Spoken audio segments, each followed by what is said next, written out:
آندھی میں چراغ۔ آج میں سلام بن رزاق کی ایک کہانی کا خلاصہ لے کر حاضر ہوا ہوں۔ ارشد کی موت کے بعد ہاشم چچا بالکل ٹوٹ گئے تھے۔ اس عمر میں اکلوتے بیٹے کا غم، اپنے گھر میں وہ بیوہ بہو اور 1.5 سال کا منا، نہ ان سے گھر کے حالات دیکھے جاتے، نہ کھیتوں کا کام دیکھ پاتے تھے۔ گاؤں میں فرقہ پرست طاقتوں نے سر اٹھایا تھا۔ پچھلے سال ایسے ہی کسی دیوتا کے جنم دن پر فساد پھوٹ پڑا تھا۔ فساد کیا تھا؟ ایک طرفہ کارروائی تھی جس میں ان کا جوان بیٹا ارشد بھی مارا گیا تھا۔ اس سال پھر وہی ہوا۔ ہوا گرم تھی۔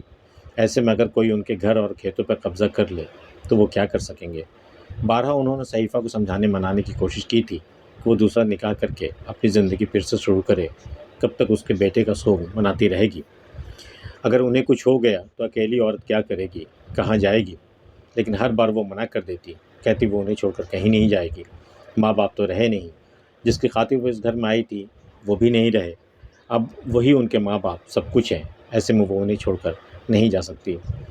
لیکن بیٹے، آج نہ کل مجھے تو ارشد کے پاس جانا ہی ہوگا۔ پھر تم دونوں کی پہاڑ جیسی زندگی کیسے جی پاؤ گی؟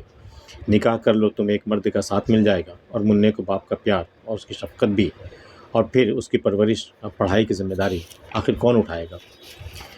اپنے چچا کے بلائے پر رضوان کل ہی گاؤں پہنچا تھا۔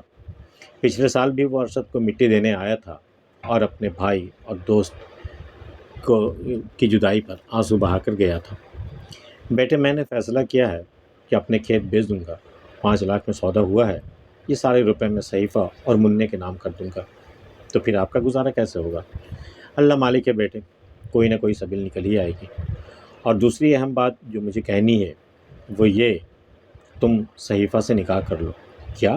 وہ بری طرح بوکھلا گیا۔ میں یہ کیسے کر سکتا ہوں؟ اس کے سامنے رضیہ کا چہرہ گھوم گیا۔ بھلا یہ کیسے ممکن ہے؟ دیکھو بیٹے، ایسے موقع کے لیے ہمارے دین نے ایک سے زیادہ نکاح کی اجازت دی ہے کہ کسی بے سہارا عورت کو سہارا مل سکے۔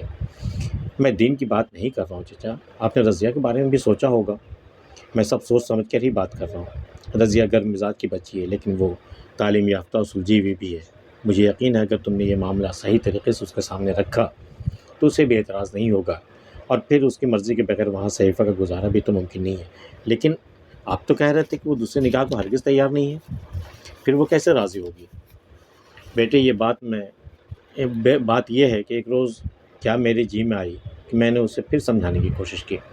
اس بار میں نے تمہارا نام لے کر کہا کہ اگر تم راضی ہو جاؤ تو کیا وہ نکاح کے لیے راضی ہے؟ کچھ دیر وہ ہاں نہ کرتی رہی، پھر حامی بھر دی۔ مجھے ہی شاید اس سے دریافت کرنے سے پہلے تم دونوں سے بات کرنی چاہیے تھی۔ لیکن چچا، میں نے کبھی اس کے بارے میں ایسا سوچا بھی نہیں ہے۔ تو ہم نے کون سا اس دن کا سوچا تھا بیٹے؟ ان کی آنکھیں بھر آئی۔ ارشد تو چلا گیا ہمیں اس امتحان میں چھوڑ کر۔ قدرت نے ہمارے ساتھ بڑا بھیانک مذاق کیا چچا جان۔ نہیں بیٹے، ایسا نہیں کہتے۔ اس کی مصلحت وہی جانے۔ بھلا ہم مٹی کے پتلے وہ کہاں دیکھ سکتے ہیں جہاں تک اسے دکھائی دیتا ہے۔ دیکھو، اتنی جلدی کسی فیصلے پر پہنچنے کی ضرورت نہیں ہے۔ تم بمبئی جا کر خوب اچھی طرح سوچ لینا۔ رضیہ سے بھی بات کرنی ہے۔ تم کہو تو میں خود آ کر اس سے بات کروں گا، یا پھر تمہارے پاس اس سے بہتر کوئی راستہ ہے تو بتاؤ، میں اسے اپنانے کی کوشش کروں گا۔ چچا نے آنکھیں بند کر لی۔ انگلیوں پہ تسبیح کے دانے پھرنے لگے۔ صحیفہ جو کسی سے نکاح کرنے کو راضی نہیں تھی، اس نے میرے نام پر حامی بھر لی۔ رضوان کے دل میں خود پسندی کی ایک لہر سے اٹھی۔ ایسی کیا بات ہے مجھ میں جو اسے دوسروں پر اس نے مجھے ترجیح دی؟ رضیہ نے تو کبھی یہ ظاہر نہیں ہونے دیا کہ وہ اس کے لیے کچھ خاص ہے، بلکہ نیچا دکھانے کا کوئی موقع ہاتھ سے نہیں جانے دیتی۔ وہ خود کو کافی کمتر سمجھنے لگا تھا، لیکن آج شام کی ٹرین سے اسے واپس جانا تھا۔ راجو کاکا رکشہ لے آئے تھے۔ وہ کمرے سے نکل کر دروازے کی طرف بڑھا ہی تھا تو صحیفہ منا کے لیے دروازے کے پاس کھڑی تھی۔ چچا آگے چل رہے تھے۔